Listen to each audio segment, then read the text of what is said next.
त्याशिवाय मंत्रालयाचा निर्णय होऊ शकत नाही. बहुतेकाला अनुषय का या आचारसंहिता आता 17 संपून होते 2-3 दिवसांनी दम धरून आपण दोघं वाटतो तुम्हाला टेन्शन ना घेतो. मी आणतोच, मी सोडित नाही आणला कशात, मी सोडणार नाही.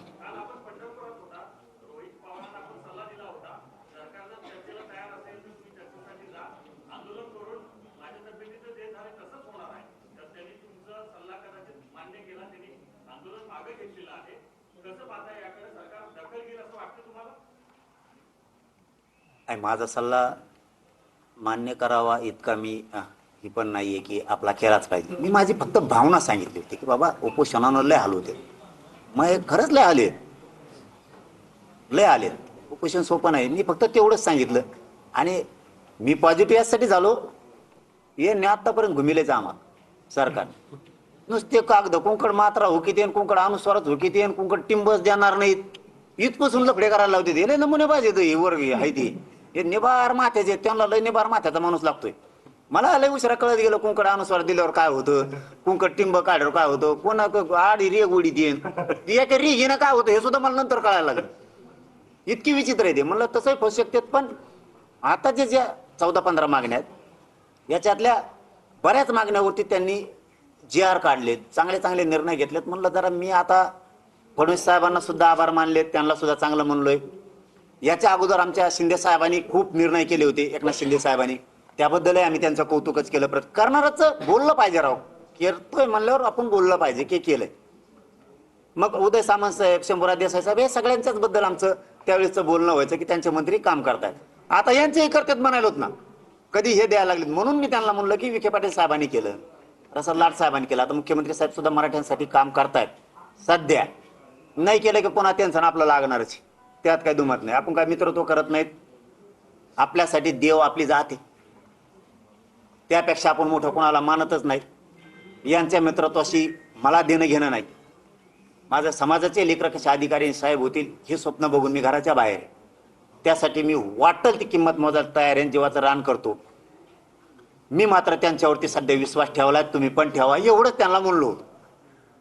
कारण भरणे मामा त्यांना काहीतरी म्हणले होते.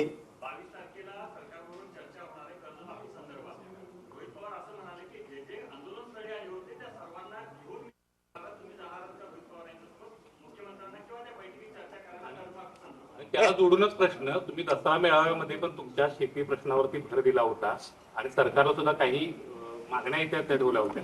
सरकार ते मागण्या पूर्ण करते, सकारात्मक शेतकऱ्यांच्या बाबतीत दिसते तुम्हाला? नाही, अजिबात नाही. मला माझं सकारात्मक बघणं वेगळं आहे आणि बाकीच्यांचं कसं आहे मला नाही.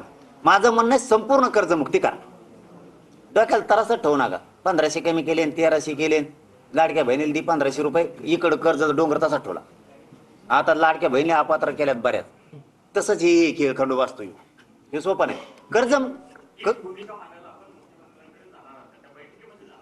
मी नाही जाणार. आपल्याला पण आपल्या इकडे बाजावर असतो.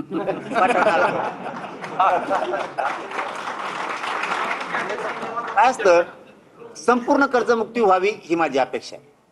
कायम एकदा बाजूला काढा त्याला आणि शेती मालाला दुप्पट भाव द्या. कधीच कर्ज शेतकरी तुम्हाला मागणार नाही, कधी आत्महत्या पण होणार नाही. एकदा मुक्ती करा कर्जाची, पूर्ण कर्जमुक्ती, आणि मालाला भाव वाढा. काहीच होऊ शकत नाही. जसं की आता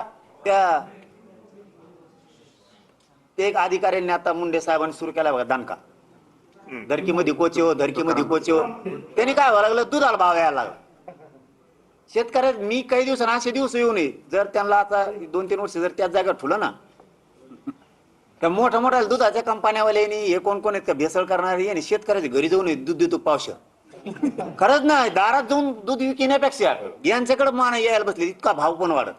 आणि असे अधिकारी ठुले पाहिजेत. मी कालही सांगितलं बदली करू नका त्यांची. फडणवीस साहेबांना सुद्धा सांगितलंय, दोनही उपमुख्यमंत्र्यांची बदली करू नका, राहू द्या थोड्या दिवस, आणि मजा येणारे शेतकऱ्याचे भाव वाढते आणि तुम्ही बदली करू नका. नाही मागा लागेल बरं का तुमचं. तुम्हाला सांगतो मी, जर का बदली केली तर.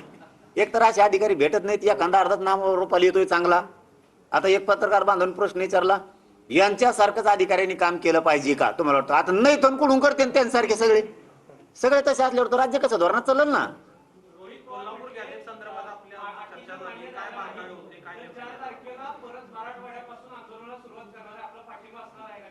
शेतकरी काही एकट्या मराठवाड्यात सगळ्या राज्यात येत नाही. हिले पचका झाला राव. पश्चिम महाराष्ट्रात आंदोलन सुरू असलं का पश्चिम महाराष्ट्र सुरू आहे, तुम्ही जाता का? विदर्भात सुरू असलं का तुम्ही जाणार आहेत का? आपण एक संघच राहणं गरजेचं राज्यभरात. आंदोलन शेतकऱ्यासाठी कुठं तयार होऊ? शेतकरी बापच. त्याच्यासाठी आपण झुंजलंच पाहिजे. कुठंही आंदोलन कुणाचं असू दे मी जाणार. ते शेतकऱ्यांसाठी राष्ट्रवादीने उभा करू द्या, काँग्रेसने करू द्या, ते शिवसेनेनं करू द्या, त्या भाजपने करू द्या, कोणी करू द्या, आपण जाणार. पेटला शक्तीपीठच्या आंदोलनाला तुमचा पाठिंबा असणार आहे काय? कारण शेतकऱ्यांनीच उभा केलेलं आंदोलन आहे. हा, माझ्याकडे त्या दिवशी मला वाटतं प्रेम भाई का कोणतरी आलते. हा, त्या दिवशी आले होते. पाठिंबा नसणार आहे असं होऊ शकत नाही म्हणून. मी उलट त्यांना म्हणलो होतो, मी बोलू का सरकारशी? ते थांबा म्हणले मला. नसता मी सांगणार होतो की जा तुम्ही, ते बदलून घ्या. तिकडचा बदलला कोपरा, पलीकडचा सगळा. मला वाटतं धाराशिव पासून ते अमरावतीपर्यंतचा का यवतमाळपर्यंतचा बदलला. सांगतो म्हणलं मी. आपले थोडे सांगायची भाषा थोडी उलटी सुलटी आहे, पण काम होतं बुवा शेतकऱ्याचं. मग काय भाषाच तरी काय करत तुम्हाला? नाही, मग हे सगळ्याला म्हणावं लागेल. हे बघा, मला नाही बोलता येत यार ते तसलं. तुमच्या दुगत टिकलो नाही मी मीडियाच्या बांधवा. तुम्हाला मी खोटं बोलत नाही, काहीच नाही. असं नसतं होत. मग तुम्हाला शक्तीपीठ मार्ग पाहिजेच नाही ना, त्या टोकापासून ह्या टोकापासून म्हणा चायले ते कसं करतात मी बघतो. अर्धे मध्ये होऊन दे. ज्याला पैसे नोटा मिळायला लागले ते म्हणतो होऊन दे, आणि ज्याला नोटा कमी मिळायला लागले ते म्हणतो जाऊ दे पलीकडून कोपरण ढकली दे. ह्यातलं मग मला नाही आवडत. तुम्ही ह्या टोकात त्या टोकाला म्हणा नाही, आणि त्याला नुसता रस्ता करून दाखव म्हणा, मग दाखव. या तुम्ही सगळेजण या टोकापासून त्या टोकापर्यंत सांगा शक्तीपीठ महामार्ग नको, दगड बी टाकून देत नाही त्याला.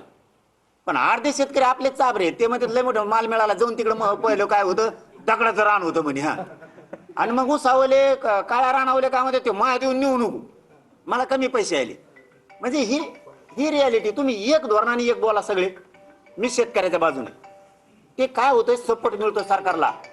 अर्धे शेतकरी जर म्हणले ना भाव द्या, तर सरकारला सपोर्ट मिळतोय. मग अर्ध्याला ते भेट नाहीये. ही प्रॉब्लेम आहे. आपण सगळे एक जेवण शेतकरी म्हणून म्हणा, मी होऊन देत नाही शब्द आहे आपला. तुम्हाला कोल्हापूर गॅझेटियर मध्ये कुणबी दाखवले, त्याच्यावरती अभ्यास करावा लागणार. मला वाटतं 1901 ची जनगणना सांगते की 3,84,000 त्यावेळेस कुणबी आहेत कोल्हापूरमध्ये. अरे कोल्हापूरमध्ये एक पण घर राहू शकत नाही. कोल्हापूरचं गॅझेटियर आणि जनगणना जर स्वीकारली, एक पण घर नाही राहू शकत, एक पण. आणि ते आता उद्यापासून तुम्हाला महाराज साहेब, तुम्हाला सगळ्याच कोल्हापूरकरांना येईल, उद्यापासून कोल्हापूर गॅझेटचं काम ते सुरू करणार. चळवळ तरी सुरू होणार त्यांची.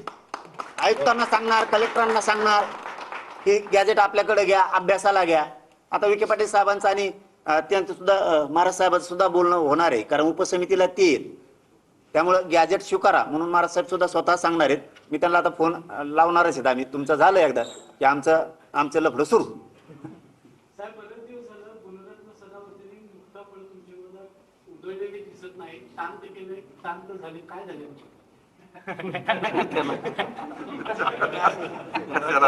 कसल्याचे नाव घ्या आपलं दुसरं, चला पुढं घ्या. चर्चा सविस्तरपणे झाली का? कारण ज्यावेळी काही दिवसापूर्वी जरांगे पाटील साहेबांनी आंदोलन सुरू केलं होतं, त्यावेळी काहीशी नाराजी तुम्ही व्यक्त केली होती की नाराज नाही, नाराजी देखील त्यांनी बोलावं. आम्हाला सगळं कळावं एवढंच मी म्हटलं होतं. ते आता ह्या ट्रिपमुळे सगळं आता कळालंच आहे की काय चाललंय काय नाही. नेहमी त्यात समन्वय राहील.